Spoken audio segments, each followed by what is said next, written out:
بسم اللہ الرحمن الرحیم۔ السلام علیکم۔ ماہ رمضان کی اسپیشل ٹرانسمیشن استقبال رمضان کے ساتھ میں ہوں آپ کا میزبان عقیل احمد۔ ناظرین کرام، قرآن مجید اللہ رب العزت کی وہ عظیم کتاب ہے جو انسانیت کے لیے مکمل طور پر ہدایت کا سرچشمہ ہے۔ اللہ رب العزت نے اپنی کتاب قرآن مجید کو ماہ رمضان میں نازل کیا۔ یوں ماہ رمضان اور قرآن کا آپس میں ایک گہرا تعلق ہے۔ آج اسی حوالے سے ہمارے ساتھ گفتگو کرنے کے لیے تشریف فرما ہیں ڈاکٹر طاہر صدیق صاحب، جو کہ ایک مشہور مذہبی اسکالر ہیں اور بین الاقوامی اسلامی یونیورسٹی میں پروفیسر بھی ہیں اور مختلف کتابوں کے مصنف بھی ہیں۔ ڈاکٹر صاحب السلام علیکم، بہت شکریہ کہ آپ نے ہمیں ٹائم دیا۔ ڈاکٹر صاحب، سب سے پہلے مجھے بتائیے کہ ماہ رمضان اور قرآن کا آپس میں کیا تعلق ہے، اس کے حوالے سے کچھ روشنی ڈالیے۔ بسم اللہ الرحمن الرحیم، الحمد للہ رب العالمین والصلاة والسلام علی افضل الانبیاء والمرسلین وعلی آلہ وصحبہ اجمعین۔ بہت شکریہ شکیل احمد صاحب، بہت شکریہ اس انتہائی بابرکت پروگرام میں اور رمضان کی بابرکت ساعت میں آپ نے مجھے یہاں گفتگو کرنے کی سعادت بخشی۔ جہاں تک قرآن اور رمضان کا تعلق ہے تو یہ اس قدر گہرا تعلق ہے کہ اس کو ایک دوسرے سے جدا کرنا ممکن ہی نہیں ہے۔ صحیح۔ قرآن کریم اللہ کی ان کتابوں میں سے ایک کتاب ہے جن کو اللہ تبارک و تعالی نے اپنے کلام کی صورت میں اپنے انبیاء کو دے کر بھیجا۔ ان میں سے آخری کتاب قرآن کریم ہے جسے نبی اکرم صلی اللہ علیہ وسلم کے قلب اطہر پر نازل فرمایا اور ایک انسان کے لیے یہ فرض قرار دیا کہ ہر وہ شخص جو اسلام قبول کرتا ہے اس کے لیے لازم ہے کہ وہ قرآن کو اللہ کی کتاب سمجھے۔ بے شک۔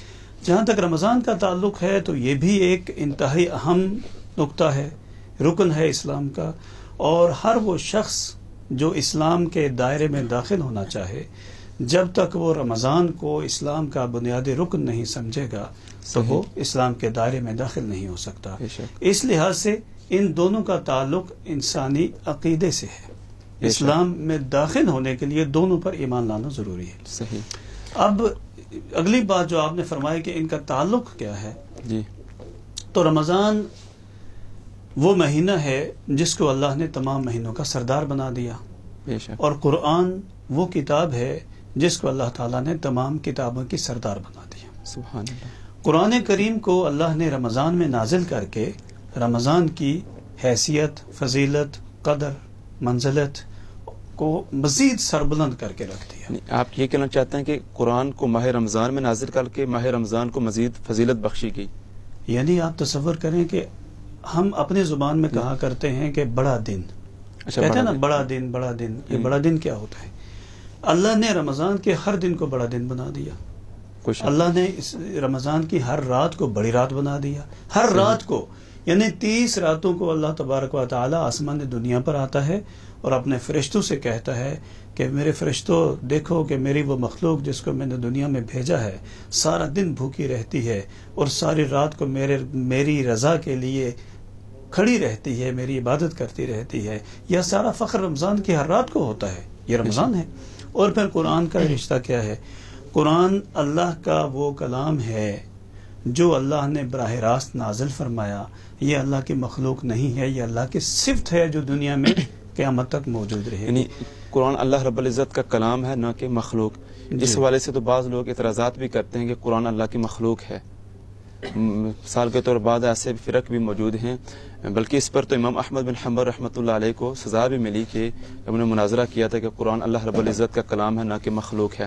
تو یہ کنسپٹ آج تک پایا جاتا ہے، بلکہ بے شمار لوگ اس فکر پہ چلنے والے ہیں جن کا یہ موقف ہے کہ قرآن مجید اللہ کی مخلوق ہے۔ تو آپ اس بارے میں کیا کہیں گے؟ جہاں تک یہ قرآن کے مخلوق یا غیر مخلوق ہونے کا تعلق ہے تو یہ 3 یا 4 صدی ہجری میں یہ معاملہ ختم ہو چکا تھا۔ اچھا۔ کچھ معتزلہ اور کچھ گروپ ایسے تھے جن کی رائے تھی، لیکن بعد میں یہ بات ختم ہو گئی تھی۔ فی الحال یہاں ہم جو گفتگو کرنا چاہ رہے ہیں وہ یہ ہے کہ امام احمد نے جب یہ مناظرہ کیا تھا اس کی پاداش میں جیل چلے گئے تھے، اس کے بعد امت کا اس پہ اجماع ہو گیا تھا کہ یہ اللہ کا کلام ہے اور اللہ کی صفت ہے، اور پھر اسی لیے قرآن کی قسم اٹھانا بھی جائز ہے، اللہ کی صفت کی قسم اٹھانا جائز ہوتا ہے۔ صحیح۔ تو رمضان میں قرآن نازل ہوا. بے شک. شہر رمضان الذی انزل فیہ القرآن. صحیح. انا انزلناہ فی لیلۃ القدر انا انزلناہ فی لیلۃ مبارکہ. یہ جو ساری راتیں ہیں یہ رمضان ہی کی طرف رہنمائی کرتی ہیں. بے شک. اس لیے رمضان اور قرآن کا تعلق گہرا ہے. رمضان کو ہم قرآن کی سالگرہ کہہ سکتے ہیں. یعنی 11 مہینے ایک عام سادہ گزر جاتے ہیں، 12واں مہینہ اللہ نے رمضان کی سالگرہ کے لیے رکھ دیا. صحیح. اس کو رمضان کہتے ہیں. اور قرآن کی برکت یہ ہے صحیح کہ اللہ تبارک و تعالی نے اس مہینے میں ہر نیک کام کا اجر دگنا، 10 گنا، 70 گنا، 100 گنا، 700 گنا، اس سے بھی بڑھ کے بے شمار گنا رکھ دیا. یہ سب کیا ہے؟ یہ سارے قرآن کی برکتیں ہیں. یعنی قرآن کے نزول کی وجہ سے اللہ نے اس مہینے میں ہر نیکی کا بدلہ کئی گنا رکھ دیا. صحیح. اچھا ڈاکٹر صاحب یہ بتائیے کہ خود نبی مہربان صلی اللہ علیہ وسلم کا ماہ رمضان میں قرآن کے حوالے سے کیا معمول تھا؟ بڑا اچھا سوال ہے.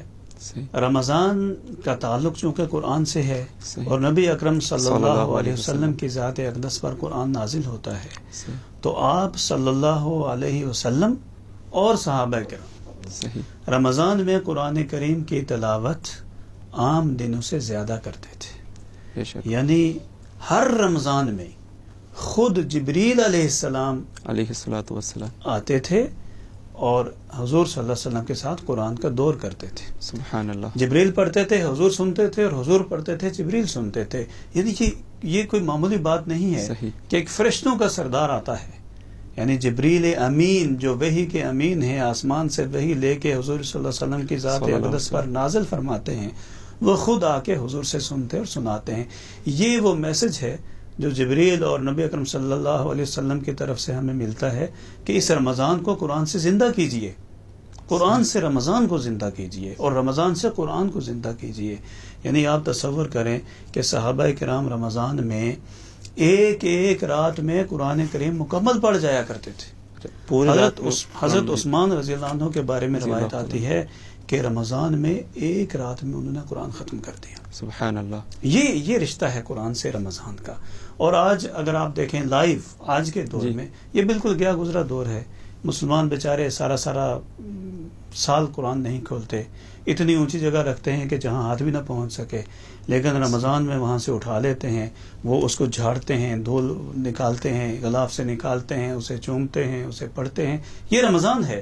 یعنی میرے جیسا ایک بالکل ایسا مسلمان جو بالکل زیادہ عبادت نہیں کرتا، وہ بھی رمضان میں قرآن ختم کرنے کی کوشش کرتا ہے. یہ ایک کلچر بن چکا ہے ہمارا اور یہ بڑا اچھا ہے. اور یہ ہمیں نبی اکرم صلی اللہ علیہ وسلم سے، صحابہ کرام سے، سلف و صالحین سے اور ہمارے اکابر سے ملا ہے کہ ہمیں اس قرآن کو نہ صرف ہمیشہ پڑھنا چاہیے بلکہ رمضان میں زیادہ سے زیادہ اسے پڑھنا چاہیے. صحیح. اچھا ڈاکٹر صاحب، ماہ رمضان میں اللہ رب العزت نے قرآن مجید کو نازل کیا، تو اس کی حکمت کیا ہو سکتی ہے کہ قرآن مجید کو ماہ رمضان میں نازل کرنے کی؟ اس حوالے سے کچھ روشنی ڈالیے.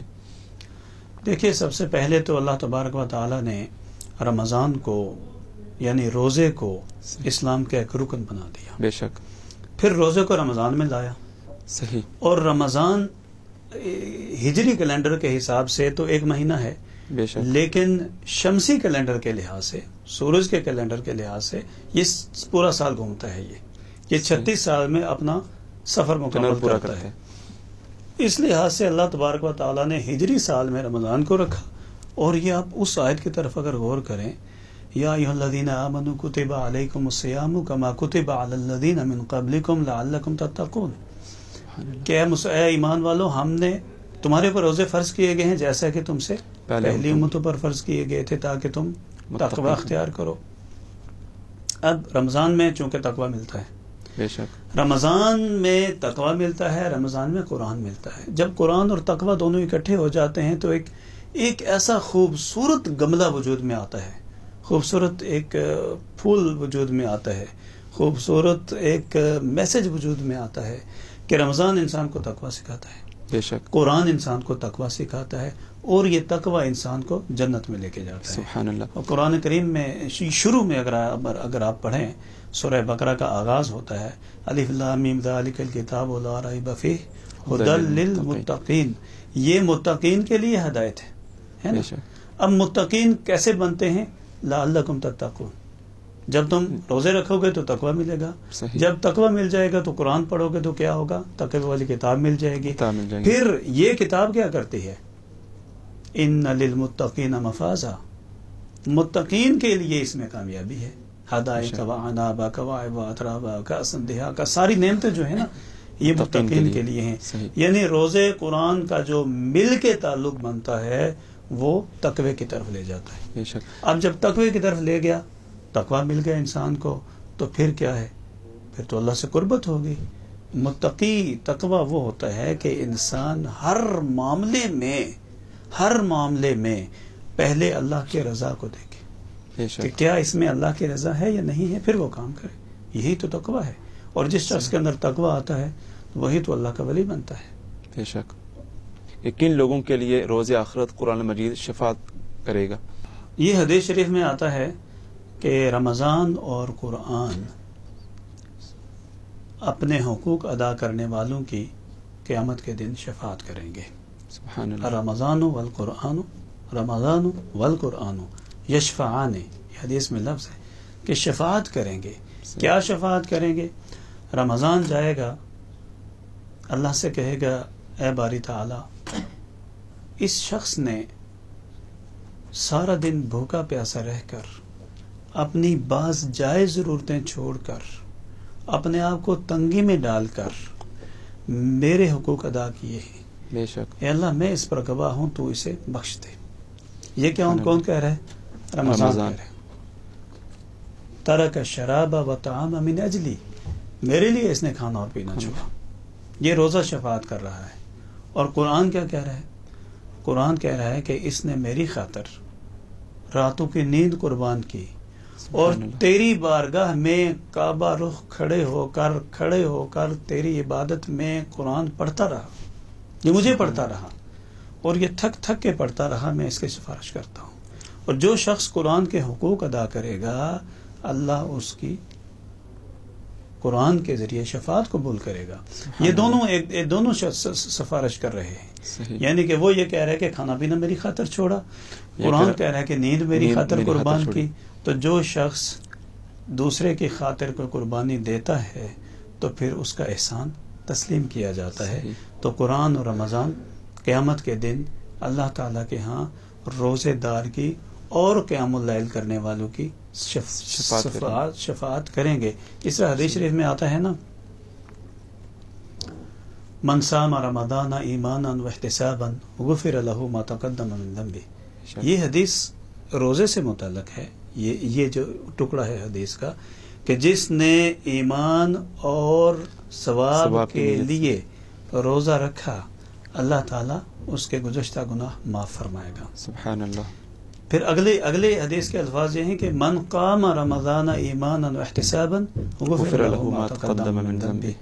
جس نے رمضان کی راتوں کو اللہ کی رضا کے لیے ایمان کی حالت میں ثواب کی نیت سے قیام کیا، یعنی قیام میں قرآن پڑھا جاتا ہے، صحیح، تو اس کے گزشتہ گناہ معاف کر دیے گئے. یہ چھوٹے جو صغیرہ گناہ ہوتے ہیں.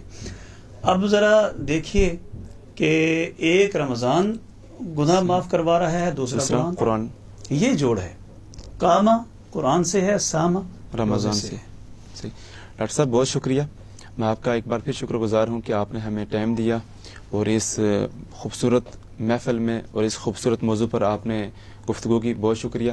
ناظرین کرام، قرآن مجید وہ عظیم کتاب ہے جس کے ساتھ امت مسلمہ کا مستقبل متصل یعنی جڑا ہوا ہے. اور آج بھی امت مسلمہ اگر اپنا کھویا ہوا مقام دوبارہ حاصل کرنا چاہتی ہے تو ہم سب کو قرآن مجید کی تعلیمات پر عمل کرنا ہوگا. اور اسی میں ہمارے لیے بھلائی ہے اور دنیا اور آخرت کی کامیابی بھی قرآن مجید کی تعلیمات پر عمل کرنے سے مشروط ہے. اللہ رب العزت کی بارگاہ میں دعا گو ہوں کہ اللہ رب العزت ہم سب کو صحیح معنوں میں قرآن مجید کی تعلیمات پر عمل کرنے کی توفیق عطا فرمائے. اسی کے ساتھ اپنے میزبان عقیل احمد کو دیجیے اجازت. اللہ حافظ.